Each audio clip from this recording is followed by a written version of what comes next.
September 3rd, 1792. Paris isn't just a city anymore. It's a fever dream of blood and iron. The Princess de Lamballe, a friend of the Queen, is dragged out. She's not just killed. That would be too merciful. They didn't just murder her. They took her severed head to a hairdresser to have the blood washed out and the curls powdered. Why? To make sure the Queen would recognize the face of her friend through the prison window. This isn't just chaos. This is the peak of human ritual. This is the moment the mob becomes a single, breathing organism. Welcome to Psyche of Power. Today, we dissect the French Revolution, not with dates, but with a scalpel.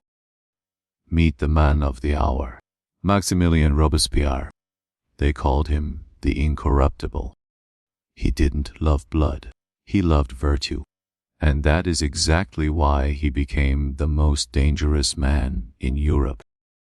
To understand Robespierre, we need to understand a psychological glitch called moral licensing. When people believe they are objectively good, they subconsciously give themselves a license to be subjectively evil. Robespierre believed his cause was so pure that any act of cruelty became a holy duty. This is the birth of the bureaucracy of death. If you are on the side of the people, then anyone you kill must, by definition, be an enemy of the people. But let's go deeper. Let's talk about the crowd. Why did ordinary bakers and tailors become executioners? Enter René Girard and his theory of mimetic desire. Girard argued that humans don't know what they want. We want what others want. We imitate desire. In 1789, everyone wanted bread. But soon, they wanted something more intoxicating. They wanted the king's power. Mimetic desire leads to mimetic rivalry. If everyone wants the same thing, everyone becomes a threat to everyone else. When a society is about to tear itself apart from internal rivalry, it needs a release valve. It needs a scapegoat.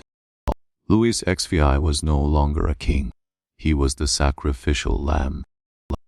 By killing the king, the mob didn't just remove a ruler. They performed a collective exorcism. This is the psychology of the unified victim. Girard's core thesis. All against one creates peace among the all. The moment the king's head hit the basket, the internal rivalries of the mob vanished. For a few seconds, they were one. This isn't politics. This is a religious experience. The guillotine became the new altar.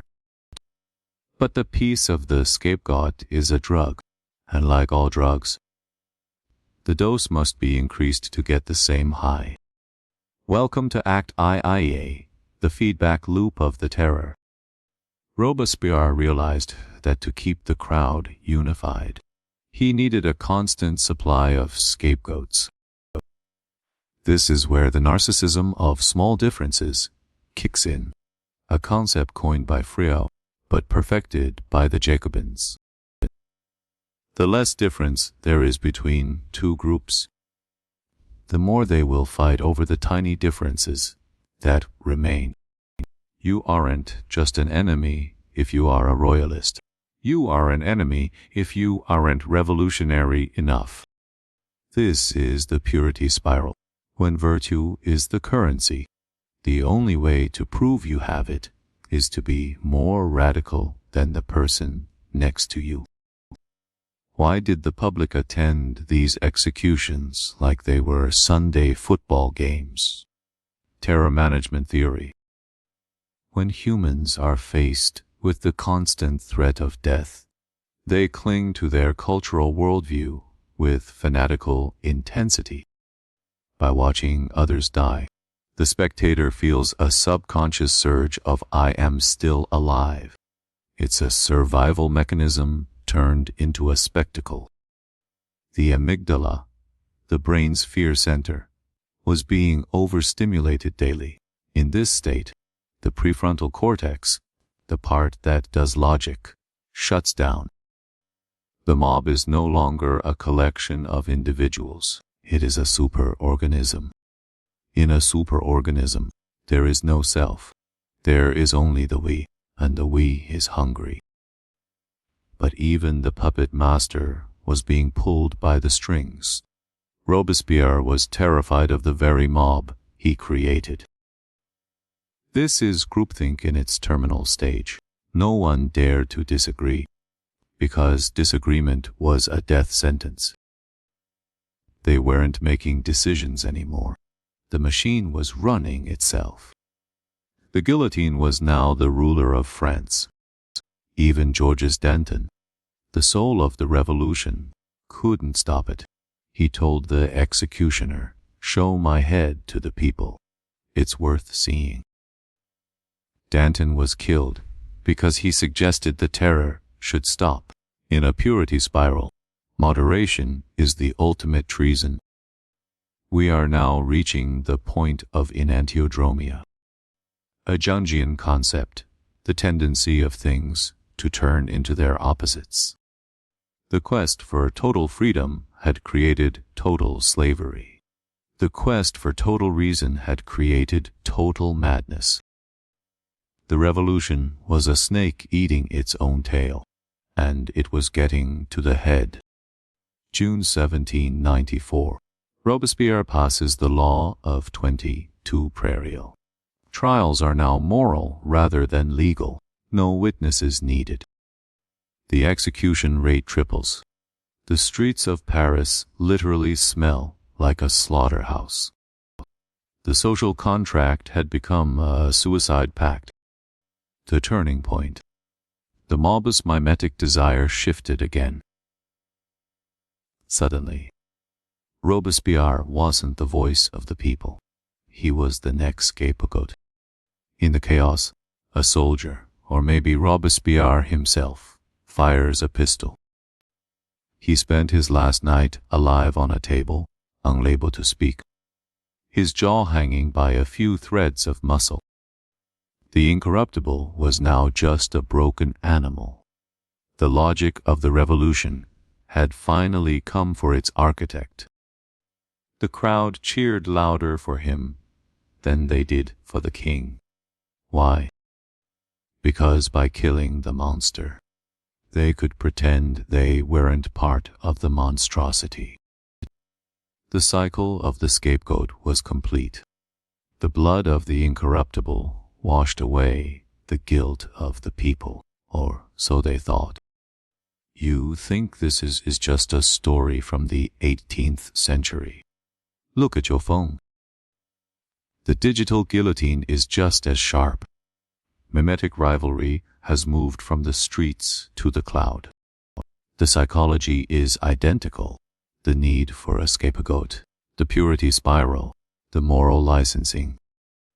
We still feel that surge of virtue when we join a mob against a common enemy. We refuse to look at our own shadow. We project all our evil onto the other, the royalist, the traitor, the problematic one.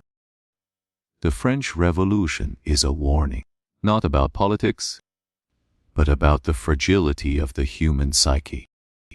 When reason becomes a god, it becomes a demon.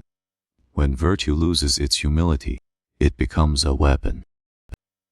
After the chaos of the mob came the order of the iron fist. Napoleon, the inevitable result of a society that tears itself apart. Peace was restored, but at what cost? The loss of an entire generation's soul. History doesn't repeat itself, but it rhymes. We are still that mob. We are still that baker, that tailor, that incorruptible lawyer. Liberty, equality, fraternity, beautiful words, but without empathy. They are just a justification for the blade. So, how do we stop the machine? How do we avoid the purity spiral?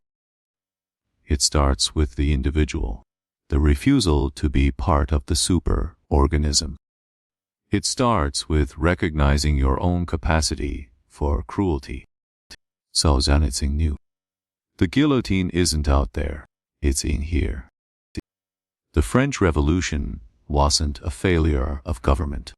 It was a failure of the human heart to manage its own darkness. They were not villains in a story. They were people caught in a psychological storm they didn't understand.